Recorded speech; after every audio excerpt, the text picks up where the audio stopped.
સ્થાનિક સ્વરાજની ચૂંટણીઓને ધ્યાનમાં રાખીને પ્રદેશ કોંગ્રેસ સમિતિને અમારી ચૂંટણી સમિતિની આજે બેઠક મળી છે। વિસ્તૃત રીતે તમામ મુદ્દાઓ પર ઝીણવટપૂર્વક ચર્ચા પણ કરવામાં આવી છે। યુવા ઉમેદવારોને પ્રાધાન્ય આપવામાં આવે, કોઈ ક્રિમિનલ રેકોર્ડ ધરાવતા લોકોને આ વખતે ચૂંટણીમાં ટિકિટ નહીં આપવા માટેની પણ ચર્ચા થઈ છે।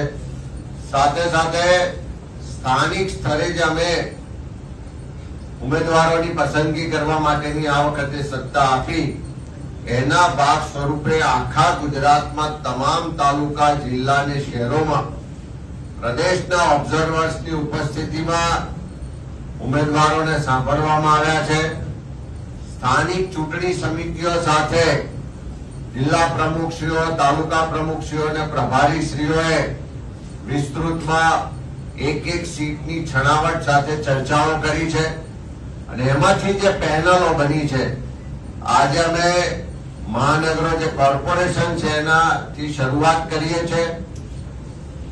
આજે લગભગ 9 જેટલા કોર્પોરેશનના જે ઉમેદવારોની આખરી યાદી આવી છે, પેનલો આવી છે, એના પર વિસ્તૃત રીતે ચર્ચા થશે, ચકાસણી થશે અને આવતીકાલે પહેલું લિસ્ટ જાહેર કરવામાં આવશે।